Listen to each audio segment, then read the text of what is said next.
to have Adam, Robbie and Sean. Before the show, I meant to say this. This is actually, in a sense, it's the toughest tour live of the season. And the reason why it's the toughest tour live of the season is it's before pre-season's properly got going, so we can't get our teeth into that. All the transfer business has been done from a Liverpool point of view, so we can't get our teeth into that. That may well change if Alex Oxlade-Chamberlain leaves, but I don't see that happening anytime soon. And then the next phase of that then becomes that obviously they haven't now played a competitive game for 6 or 7 weeks. So what you've got to do is you've got to look at what's around you, you've got to look at the news, and you've got to go from there. So Robbie, Adam and Sean are going to be the absolute business, and we'll start off talking about the big man himself, Joe Gomez. And Sean, I know he's always been a player that you've loved, Gomez, a player that you've really wanted to see be able to really succeed from a Liverpool point of view. I'm intrigued by how last season probably ends up feeling for Joe. Liverpool couldn't ride Van Dijk and Gomez at once in terms of bringing them both back. They picked Van Dijk, and we all understand why. But Gomez is, for me, I'm so pleased he signed this new deal. I think he's got such a good future with us. Yeah, I think I'm Harvey Elliott's biggest fan, so like it's his poster above my bed. But Joe Gomez is very close after that. Joe Gomez would be like on the back of my door. You know? I've been a massive fan of his. I thought years ago that Liverpool would only be winning like Champions Leagues, league titles with Gomez and Van Dijk together as a partnership. And when you look back at them kind of centre-back partnerships like Ferdinand and Vidic, with your Liverpool hat on like Hansen and Lawrence, and they would be centre-backs that are willing to go 2v2 against you, centre-backs willing to go man v man. You know, you want to outrun us, you want to try and have better movement, you think you can kid us, you want to try and fight us, whatever you want, we'll bring it and we'll still go man for man with you and come out on top. With Gomez as well, I think he's underrated with the ball.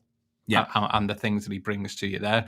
That the fact that Matip did so well, and then, you know, that then feeds into Gomez not getting as much game time, probably 19-20 as we think, because Lovren does a bit, Gomez comes into it and has a great run.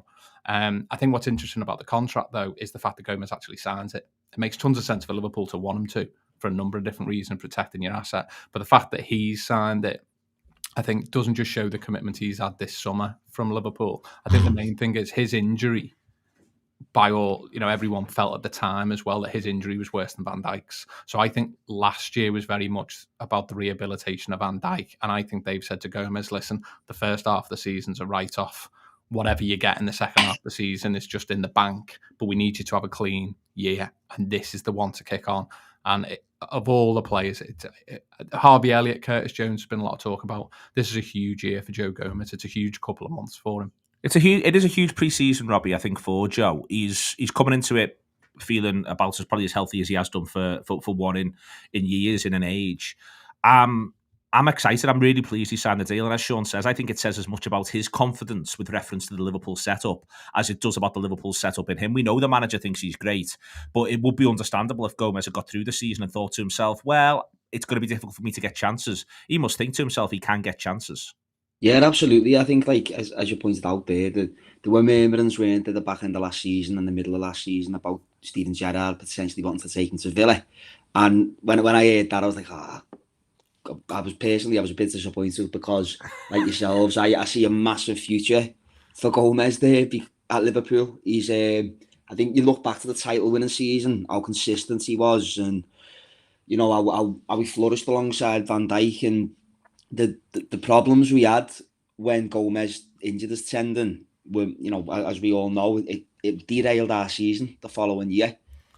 As much as the Van Dijk one did, Robbie, I think that's sort of been overlooked. Like, I thought he was beginning to come absolutely to the fore in Van Dijk's absence. He has a really good run of 6 games in between when the two things happen, and then when that happens, that's one of the things that really hurts us. He was brilliant in the City game at the Etihad before he got injured. A lot of people forget how good he was in that game, and I think particularly with the way we play, like his recovery pace is astonishing. So if you want to play at eye line and the ball gets in behind, he's the type of centre half you need. And there was a lot of talk about lack of centre halves and the wrong midfielders that season. I actually think the Gomez injury, as much as that, like you say, as the Van Dijk one, was problematic for us. I actually think, in a way, it's not the worst thing, because he got so much football as a young lad. It might not be the worst thing in the world for him to have played a bit less last year. Do you know what I mean? Because miles on the clock. Yeah, that's it. He'll be able to like assess everything that's around him. He knows the competition he's got. Like it's mad how we've gone from having no centre half to 4 like absolute elite centre halves, and there's no reason why with a little run of games behind him again that Gomez can't get back to where he was before he did himself in. With him, Adam, I think he will get in the first half of the season at the very least. There'll be a lot of chat about 5 subs, and obviously we've invested in the young lad from Scotland, Ramsey. But I think there'll still be times or opportunities where one of the things when people talk about 5 subs is they remember you can only name 9. And last season there was squads that first team players weren't making. There was squads that Curtis Jones wasn't getting picked for, Harvey Elliott, Alex Oxlade-Chamberlain. I think the idea that Ramsey's going to make a lot of squads and therefore be able to come off the bench to help with Trent, I think that's quite right. I think Gomez will be on the bench when he's not getting selected at centre back, and he may well still have a bit of work to do at right back for Liverpool here and there to support Trent. I don't think it's as simple as he'll never play there again. I think he will be doing bits and pieces there for us. Yeah, I think that's absolutely right. I think it's really, I think you forget just basically how often Klopp's used him at right back, mainly because a lot of us don't like it. So we sort of block it out mentally where we're like, he doesn't play him at right back, but he really does. And I think that a big part of the reason that, I don't like him at right back, or haven't liked him at right back, I suppose I should say, is that he just doesn't create enough there. He's obviously solid defensively, doesn't create enough. And then last season, he plays that, I can't remember the match it is, but he plays that unbelievable Watford at home. There you go, that we score from. And everyone was like, has he been watching Trent in training, has he? And Jurgen must have been absolutely delighted by that, because as you say, knowing what's coming, he gets to go, I've got a right back and a centre back as one of my 9 things there with just one player. So that's ideal. And yeah, it's also, I think it's so funny how when we sign a new player, everybody goes, they've got to take the time to adapt to how Klopp likes to play. But at the same time, they go, can't wait to see Ramsey at right back covering for Trent. And that's probably not going to happen in the first 6 months of this. Like, we might see it in the odd game, maybe if there's an injury or something like that. But generally speaking, we're probably not going to see it much. But he probably won't even make the bench, but he will for the cup games and things like that. So what Gomez gives is it gives him time to settle in. And we don't know what Jurgen Klopp's thinking. Personally, I always get a bit annoyed about the Trent to midfield conversation, because he's one of the best players in the world at right back. Why do you want to move him? I don't get it. So I'm quite happy to see Trent stay at right back. But Jurgen might be thinking, my long-term aim is to get him in the middle. And that's why we've seen him basically play in midfield, even though he's normally a right back at certain times during games. And it might well be that he's going, Ramsey is my long-term right back, so I can move Trent into midfield, but I don't need to rush that right at the moment. And I've also got time enough and players enough to give the centre-backs a bit of breathing room, and don't need to play them all to death, which we have in the past. For me, Robbie, one of the things this does is it gets us into a position where, he signed what will be a 3-year extension from 2024, so that takes us all the way through to 2027. I think I'm right in saying maybe only 2026. Looking at the other sort of footballers who are knocking around there, Matip's contract up 2024, Van Dijk's through to 2025. You'd have thought that if Van Dijk's in good enough nick, they'll extend him. And then Konate's obviously a very young, exciting prospect. It does feel like Liverpool are in a position here where they've just got a lovely little succession plan. Konate is going to be the youngest for a couple of seasons. Gomez is moving into his peak years. Van Dijk's moving out of his peak years. Matip possibly moves on at the end of his deal, or maybe Liverpool do another 1-year extension if they can't find the next Konate, and just keep that conveyor belt rolling is what I think that's what Liverpool want in every position. But it looks to me like they've absolutely nailed it now at centre back with this contract agreement. Absolutely, like he's 25 now, so he'll be 28 by the time this contract gets to its end, and he's coming into the prime years of his career, particularly as a centre half. He tends to peak between 27 32. So I mean, historically anyway. So who knows? I also think a massive thing with Gomez here is looking at Matip's injury record prior to last season, and the little changes the club have made, particularly with the medical staff and with the rehabilitation and the injury prevention. I do wonder if they've been looking at it and think we could actually, all of his injury problems in the past, we can write them off. We can put a plan in place which will keep him vital and keep him ready, moving forwards. I might even be able to prolong his career. I think that the massive thing is interesting, because I think I was so surprised last year by how much Matip played. Because the argument was he'll play 1 game a week, but before you know it, he's playing 3 or 4 games on the spin. You know, he's gone from being made of glass to being made of like titanium. You know, he's and they'll be looking at that and go, how can in the long run we get the best out of our players in these positions, particularly positions where there's a bit of wear and tear. You know, it's a very physical position, and you know, as the older you get, your body's going to be going through it. And I think like it'll be interesting. I think watching the keeping your eye on the under 20, the under 19s European Championships this week. You see your Quansah doing quite well, and you start to think like, what is the future for Liverpool? Because if Gomez is 28 by the end of this contract, around that time, Konate is going to be what? He's going to be what, 26, 27. Van Dijk, as you say, he might be in the latter stages of his career. They might be just looking to see where if there's anything within. You know what I mean? Yeah, what this does, what the conveyor belt thing does, I think, Sean, is it buys them time and options. It means they can assess. If they want to move, they can move. If there's someone who they're desperate to get, like they were with Konate, they can wait if they want to. I think that's what, by locking these positions down when they feel as though they've done that, and I think they've done that with the attack as well now, it means, for instance, they can take a couple of years to assess Cade Gordon and find out how to get the best Cade Gordon. As Robbie's saying, you know, lads who are away at the minute in international duty in European under-19s, well, they can have a look at one of them. For me, that's what's really interesting. If they get this stuff right, it actually means they can make decisions in a relaxed way around timing. Yeah, 1,000,000%. I mean, Van Dijk's going to be saying, I want you to bench me, just not now.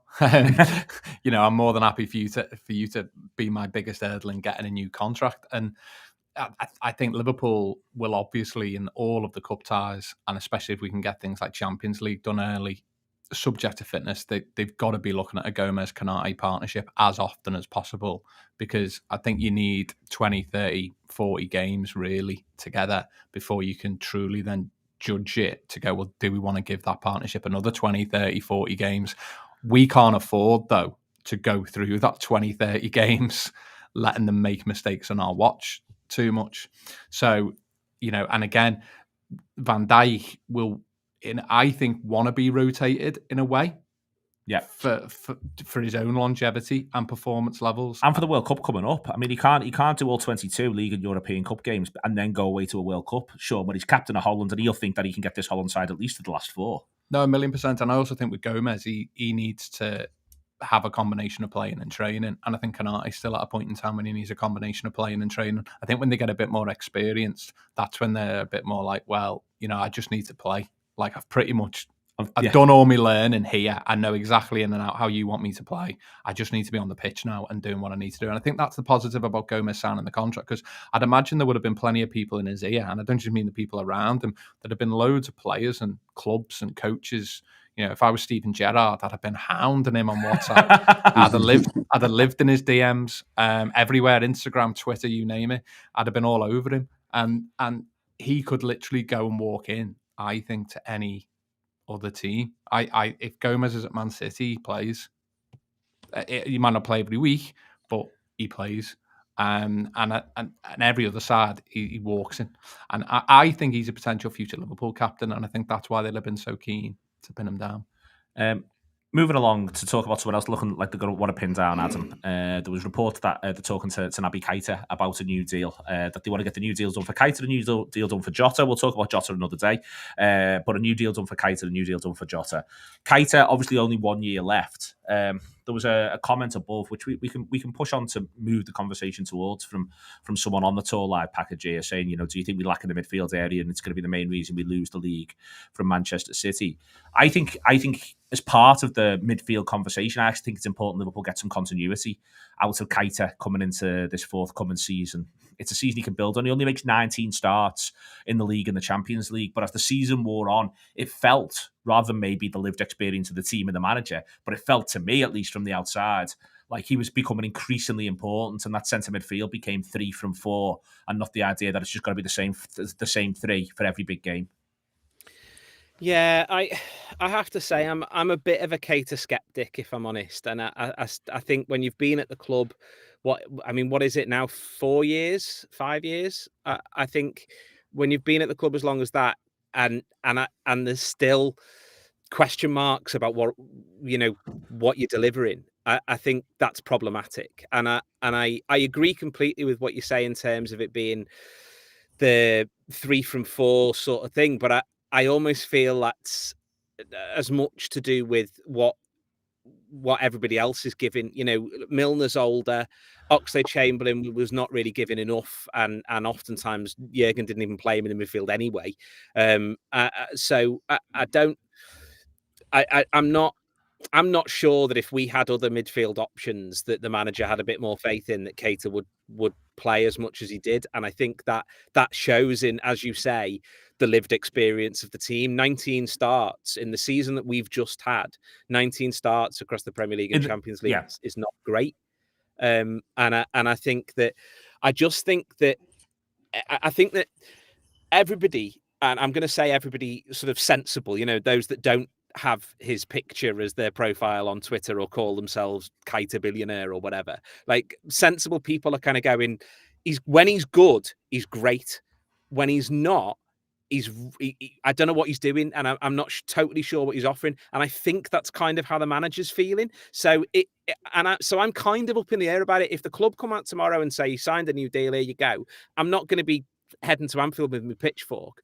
But equally, if somebody said, look, they've had a big offer for him and they decided to take it, I go, yeah, I can understand why. And I just feel like that there aren't many Liverpool players that I'm so on the fence over. But I really am with him. I'm just a bit like, yeah, he's fine either way. Doesn't the new deal, Robbie, suggest that they're not quite as on the fence? Or do you think it's a case of them protecting the asset? Because they obviously paid a lot of money for him in the first place. He's coming into a peak year.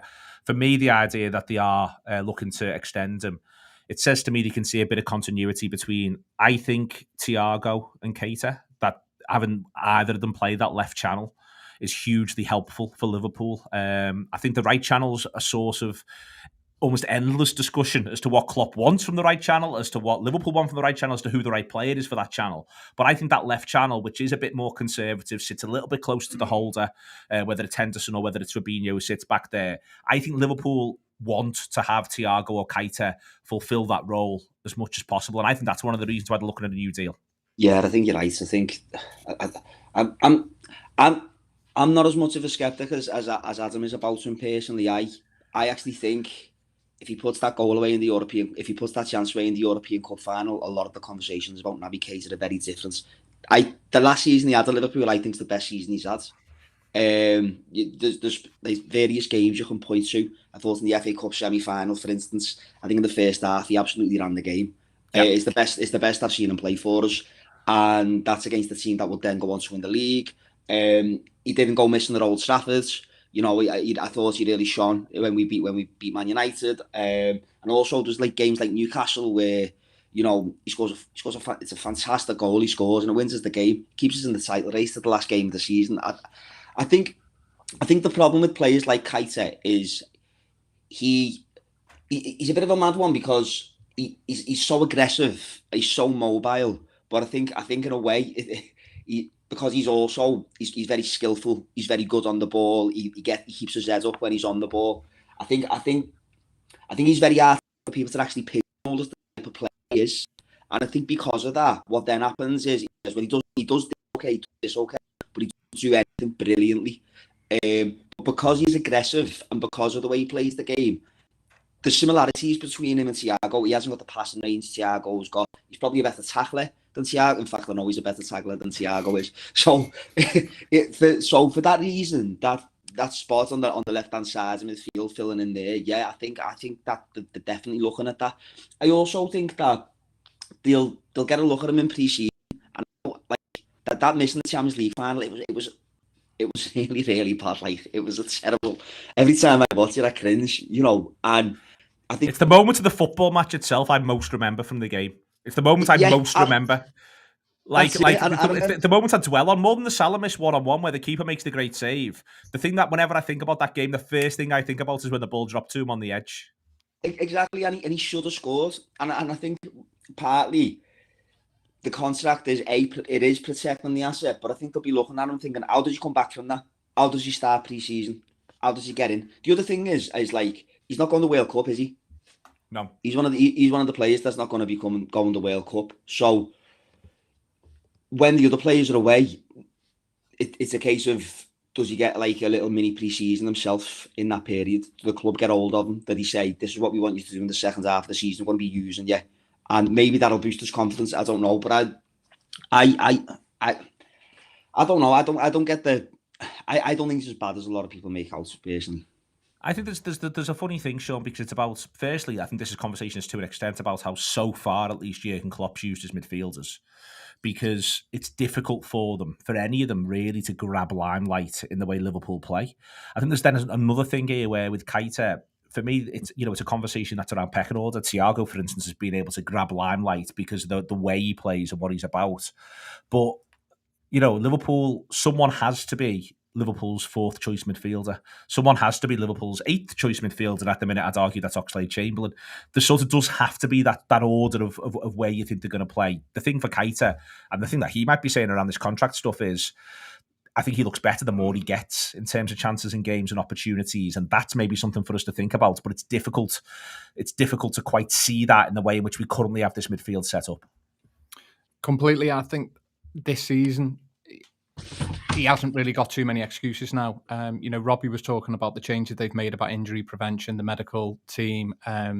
He's been able to come into Liverpool, and the problem for him was he was a big fish in a small pond that could be a dynamic number 8 walking the line. Like when we signed him, we were all thinking there's a couple of reds coming here.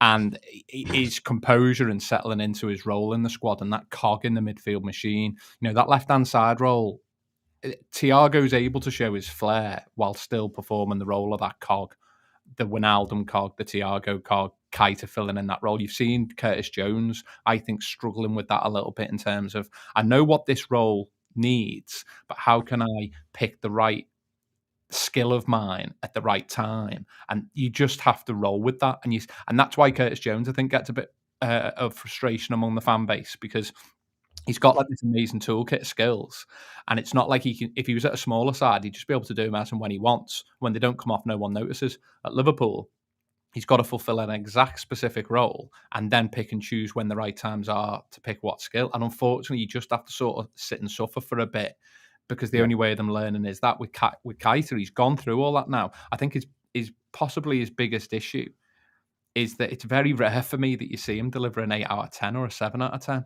And I think that's probably where Adam's coming from, maybe, that you can never be too certain what version of him you're getting. I think now Klopp's got the certainty that he will do the tactical job well.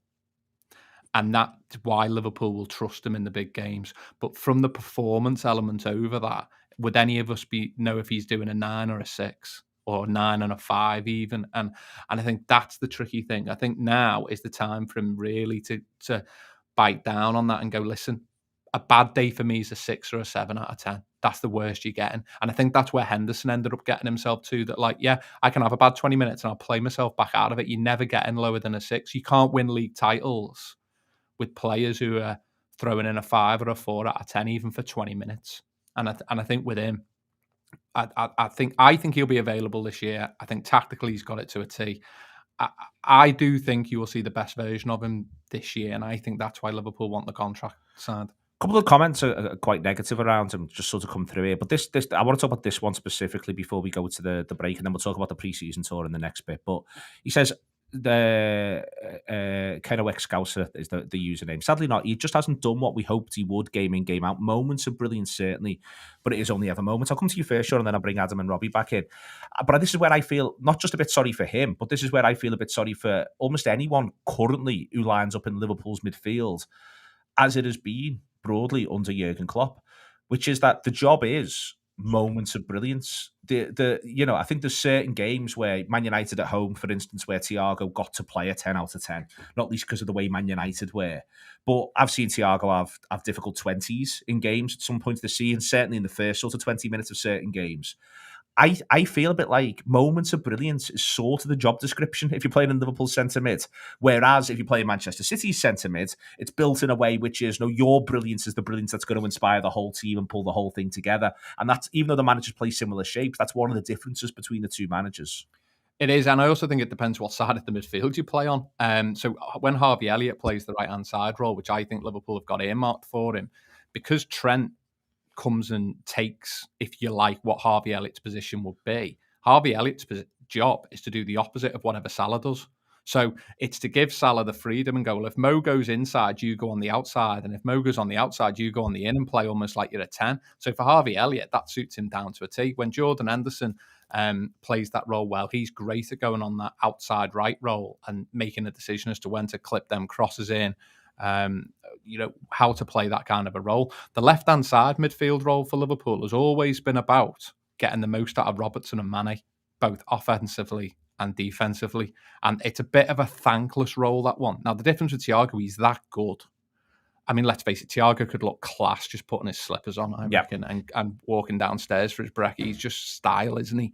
But it's not a coincidence that we've had players who could play as a number 10 for smaller sides, say weaker sides like Wijnaldum, Curtis Jones, players like that in that left-hand side role, that they've got to fulfill that job for the team. And that job is you're the third man in this Robertson-Mane partnership. And Luis Diaz, you think, will probably fulfill a similar role in terms of his movement to that of Mane. So I do think that Liverpool are judging this different to us as fans, in that Liverpool are going, you have a specific role that you have to do there. We are judging you by that. The next bit is, what can you give us on top of that within that role? Because when you saw the shackles come off Wijnaldum, he's banging them in left, right and centre, isn't he? Like Wijnaldum with the shackles off for us was like, do you want to win it? Do you need a goal, do you? Well, here's one coming right up. And Thiago's able to do that. I think what we've got to have with Keita, it's not the moments that stand out. I think it's when it's not on for him, it doesn't look good, does it? Like, it stands out. When he has that 5 out of 10, even for half an hour, it stands out like a sore thumb. And I think that's what's got to be eradicated.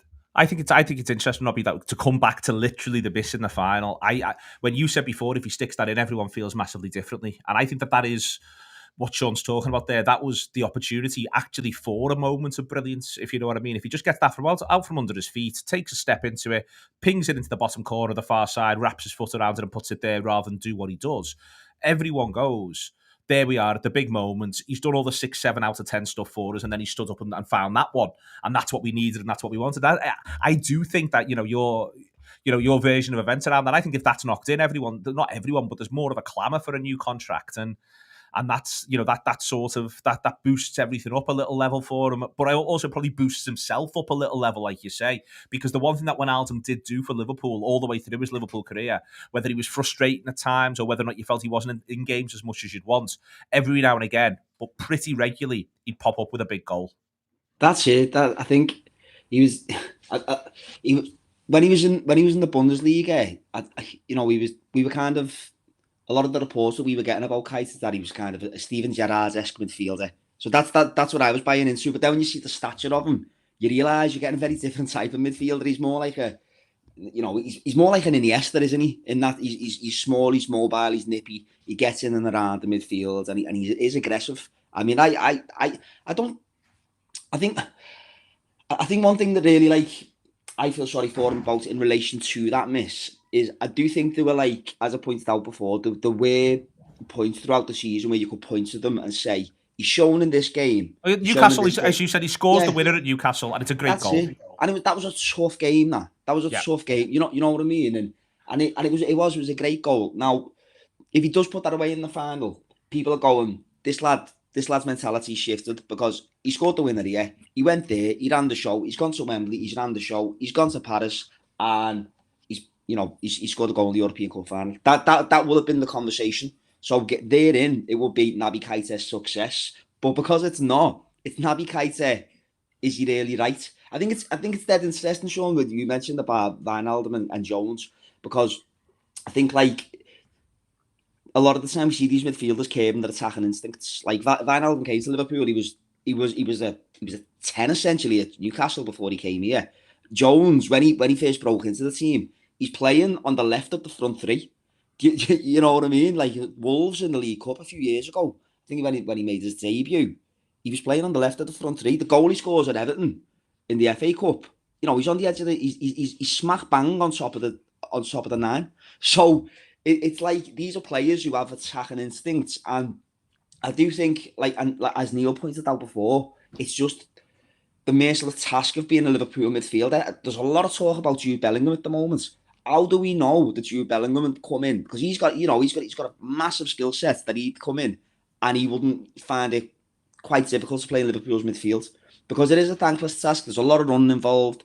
They're not encouraged to shoot by the looks of it and stuff like that. It's I don't know. I do feel sorry for him, but again, as I say, the managerial side of the club, they're all for him. So just on the idea of, I think how Jude Bellingham might do well is he might get to play the right hand channel. And that is the strangeness of this, Adam, where we end up is I think that there will be, and I think that Trent does define it, as Sean says before, because the nature of how Trent plays and what he offers with Salah on that right hand side, because it sort of skews, if you imagine sort of turning something like a hexagon a little bit, Salah goes furthest forward.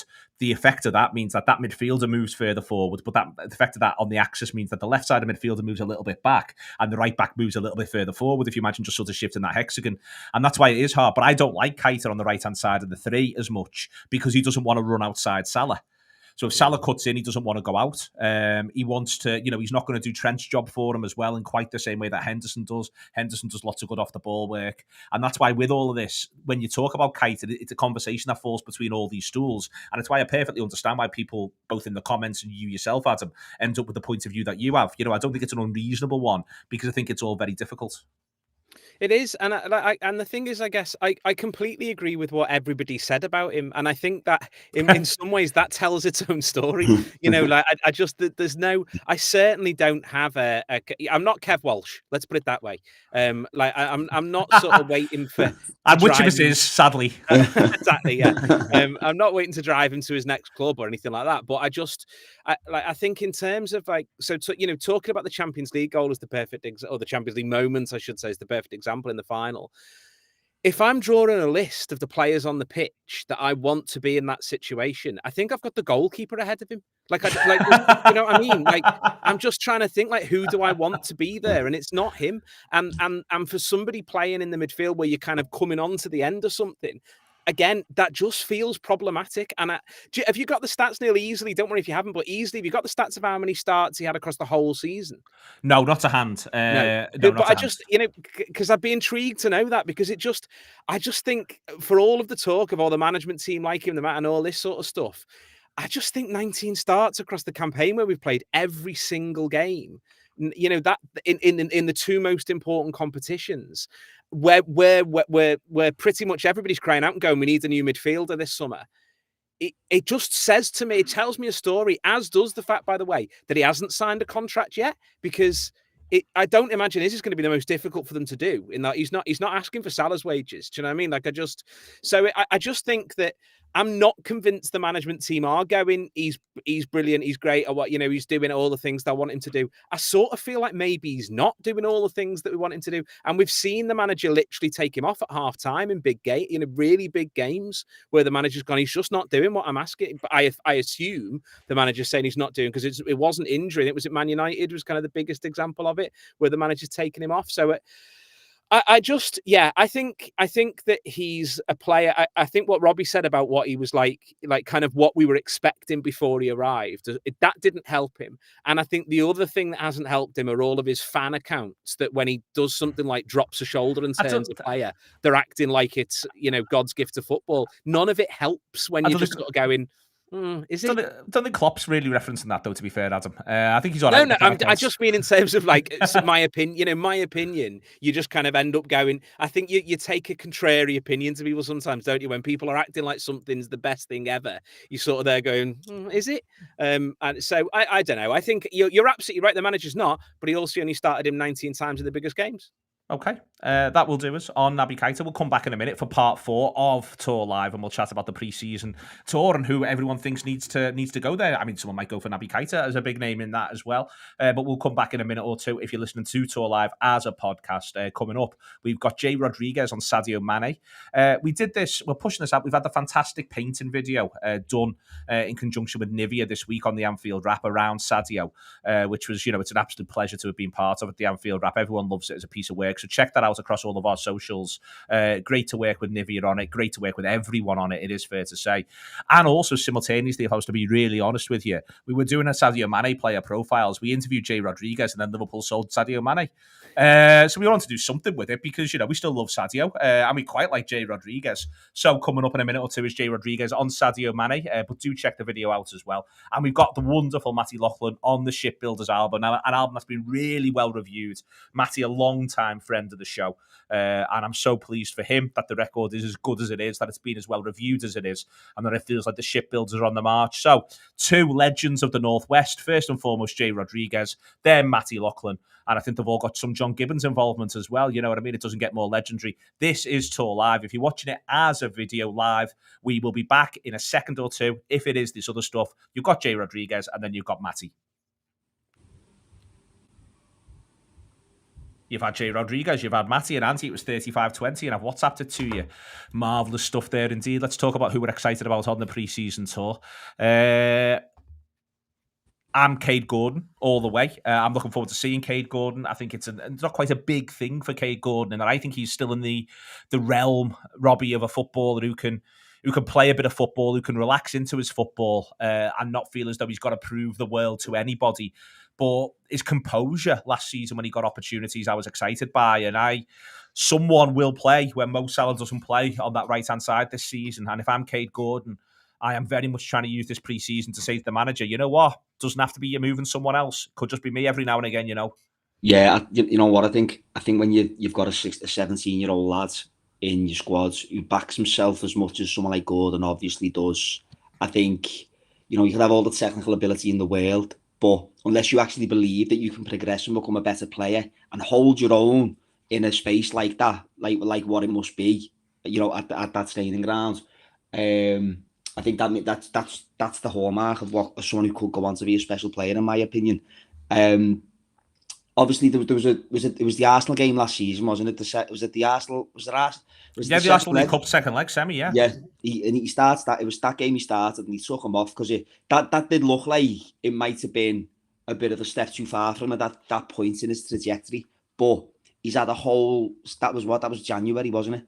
So he's had 6 months since then. He's been playing at his own, above his own age level, essentially, because he's still only 17.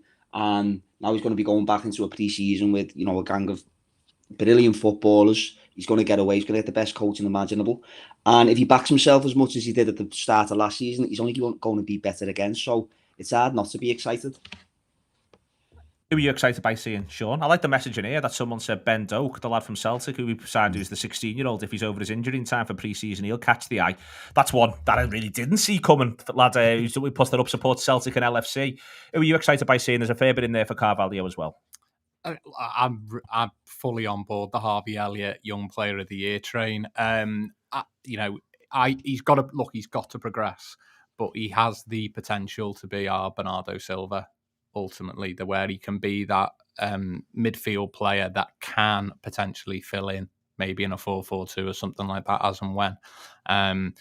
His pressing and work without the ball, I think, is very underrated. It's way ahead of his years. I'd argue he's possibly one of our best pressers of a ball, and without the ball, he's up there.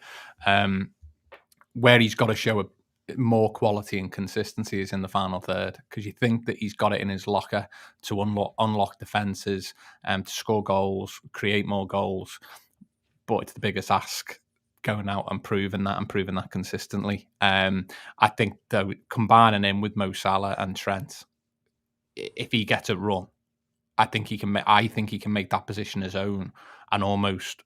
I think they've got this in mind anyway, but I think Jordan Henderson and Fabinho are just going to share the number 6. Yeah. If Liverpool feel they've got someone who can play in the big games, I wouldn't be using him in the big games, but he's got to show it in pre-season because the competition for places is so strong. But also he's got to show the manager that he should be trusted from the start of the season. When the 3 points we get against Fulham away, touch wood, is the same as what it's worth in a title run in April, and that's the way we have to approach the season. So I think it's huge for him. I think it's really big for Joe Gomez, because I think these are players who are going to get more games at the start of the season when Liverpool rotate, and I fully expect Liverpool to rotate a lot. So for anyone who might be rotated in, that's where they've got to persuade the manager that they should be kept for the following season, to be frank. And they've also got to fight for them games when more is on the line and they still want to be involved. So Curtis Jones, Harvey Elliott, Joe Gomez, they're sort of the ones that jump out at me. But I also think Nunes, there's no rush for Liverpool to start Nunes. So for us, it's no big deal. But I think for Nunes, it's a big pre-season if he wants to be involved in the first 10 games, because there's absolutely no pressure on us to use him in the first 10. Adam, who are you looking forward to seeing in pre-season before I ask Robbie? Well, so Sean's just mentioned the name, actually. I think for me, the thing about Nunez that I'm really excited, how do I phrase this? There will be lots of people in Manchester and other areas that are maybe hoping to challenge for the title that will be going. They've lost Sadio Mane. He was a really important player for them. I don't think that there is anything that those people will want less than Nunez scoring like 400 goals in pre-season. I mean, like, them just going, like really annoyed that we've got to this position where we've got rid of a hugely influential, really important player, and the lad that we've signed, who they were maybe thinking was going to take a little bit of time to hit the ground running, just comes out and bangs the goals in left, right, and centre. It looks like he's scoring for fun. And I think that would give everybody a lift in the club as well, a real sense of like, we've made the right decision on the transfer front. And I think one of the comments you've just flashed up there as well about Diaz is really like, he's just, I just love watching him. I just think he's such an exciting player. And I just want to see that more. I want to watch him every time. What I want to really see is him scoring loads of goals, because that's the thing that when he adds that, I saw it in the season, people sort of said he's going to be a bit like Suarez. He's going to struggle a little bit, miss quite a few to begin with, but then when he finds his eye, he's going to be unbelievable. And I think that we could really do with that, just to sort of mean that the pressure's taken off everybody else, that just goals are flying in left, right, and centre. They're the two things that I'd love to see. Okay, Robbie, who are you looking forward to seeing? Carvalho, for a number of reasons. One kind of to echo Sean's choice of Elliott. I actually think that bringing Carvalho is going to really bring Elliott on. I think having someone of a similar age who's going to be able to kind of dovetail with them in different positions, who by all accounts is of a similar ability, I think it's really going to push him on. I think they'll push each other on. I've seen a bit of him for Fulham, and he is very impressive. Even at that level, at that age, he's shown. My old flatmate was a Fulham fan, so we watched a bit of, I used to watch Fulham with him, and then at the back end of last season when we were initially linked with him, I think you seen him in the FA Cup against Man City. He scores. Yeah. He's not going to be kind of intimidated or daunted by the task of going in there and staying with Liverpool.